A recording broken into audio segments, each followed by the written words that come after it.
Greetings to those of you joining us on YouTube. Glad you're tuning in. Today's theme is kindness. Kindness can be understood as a type of behavior marked by acts of generosity, mercy, compassion, helpfulness, friendliness, compassion, and concern for others, without expecting praise or reward in return. And as you might imagine, this is not an exhaustive list, and kindness can be described in different ways by different people. While kindness is an action, it starts with our thoughts.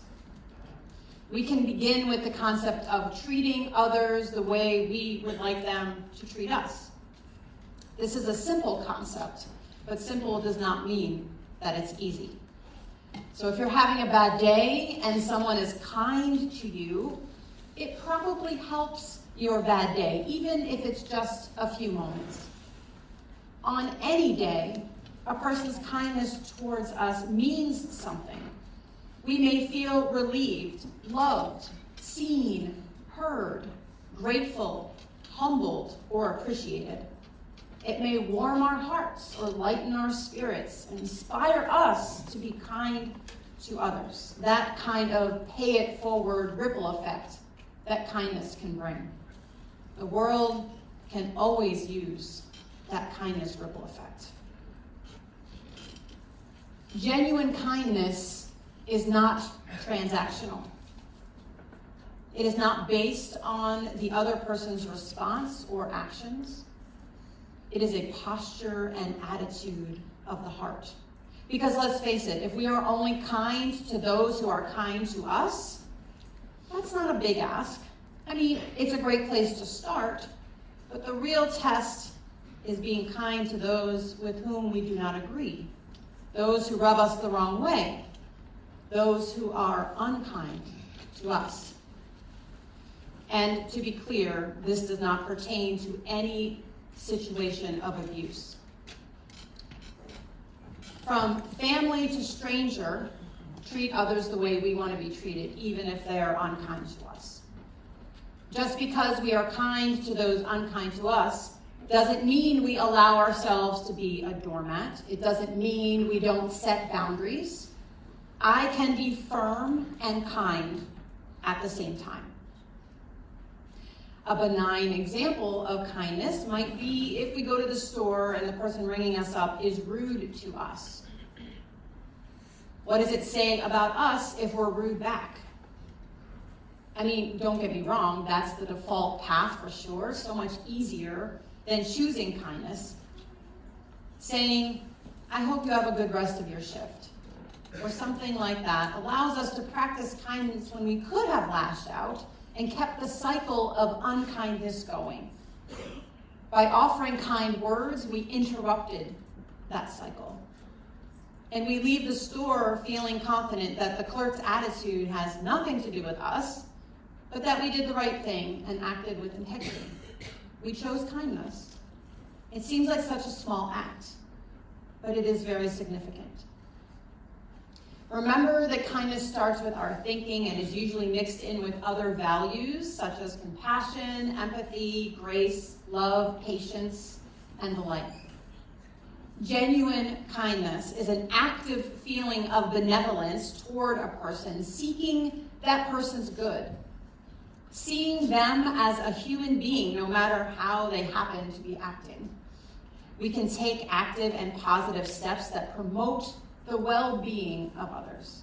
This is about aligning with our values and how we choose to live in the world, not our fleeting emotions or how our culture acts. We can be the exception. Can't find kindness anywhere? Be kindness. Choosing kindness is an act of service, which is integral to our recovery journey. As you can imagine, being able to respond with kindness to people who are being unkind takes much introspection and inner work. And we're not going to do it perfectly every time. It's a process. Because when people treat us poorly or make assumptions about us, label us or degrade or undermine us, it feels justified to rage at them, to retaliate. to fight fire with fire. Feeling angry is natural. We feel how we feel, and that's okay. It's going to be like that until we have breath in our bodies. What we do with that anger is the issue. Responding in anger is an easy choice. That's why it's so prevalent. The problem with it is that it often keeps the pain in circulation, our pain and the pain of others. It validates the incomplete narrative we're assuming about others and gives them a reason to believe the worst about us. It is a choice, but we don't have to pick it. Another choice is to stop the cycle of violence, harm, and pain. There are plenty of people who are unkind, inconsiderate, rude, cruel, and hate-filled. I can't control them. I can control how I respond to them. When we decide to retaliate and fight fire with fire, the whole world burns. Kindness is fighting fire with water. Is throwing a bucket of water on a bush going to extinguish the raging forest? No. But it won't contribute to the problem, and it is one small step toward alleviating the suffering of the forest community of animals and plants alike. Kindness helps interrupt the cycle of pain and offers an off-ramp for moving forward. Not only for those with whom we are interacting, but for us as well. This is about who we are becoming, and that is more important than anything we will ever possess, do, or experience. Who we are becoming. On the journey of recovery, we get to learn about who we are, taking accountability for our part in things, being completely honest with others and ourselves, and the like. When we engage in this hard work, we begin to realize that a lot of things are about us, not other people. How we process things, how we communicate, what our expectations are, what are our past experiences, the stories we tell ourselves, our assumptions. It's like that old saying, we don't see things as they are, we see them how we are. When we understand this, we can also apply it to others in their actions toward us. Does that make what they're doing right? No. Does that mean we condone what they are doing or saying? No. But we don't need to repay unkindness with the same. It may be as simple as remaining silent instead of speaking in anger in the heat of the moment. And again, I'm not talking about abuse in any form. That is a safety issue of our person. Choosing to repay unkindness with kindness is attributed to our character, and we can walk away with our head held high. No act of kindness is ever wasted. We may never know how our kindness might have affected someone, but that doesn't mean that it was not meaningful. Unfortunately, the ripple effect of kindness also pertains to the ripple effect of harm. The more we hurt each other, the more we lose trust and have broken relationships, the more we hurt. We can't control what others do or say, but we can control what we do and say. We can choose how to respond. Is it easy? No. Is it possible?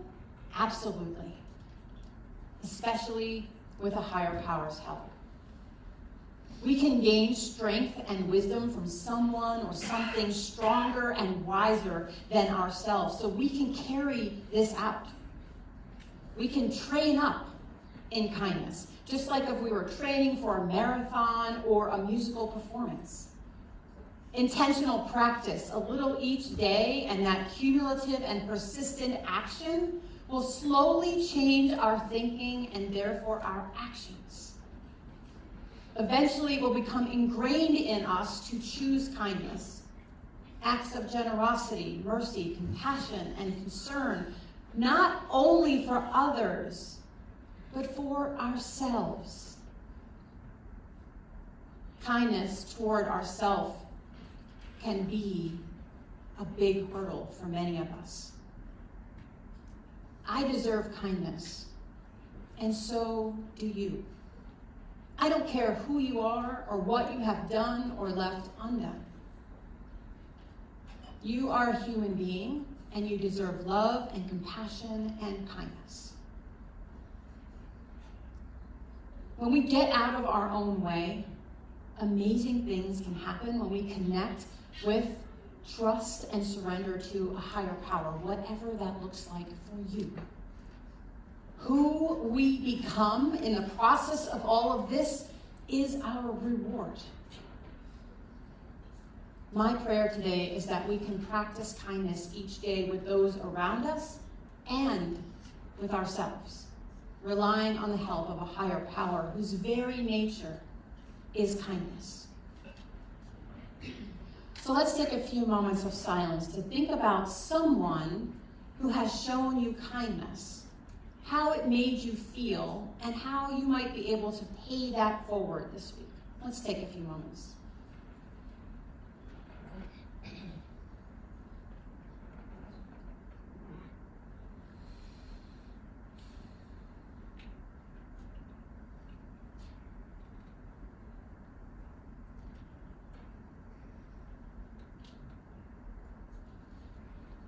Amen.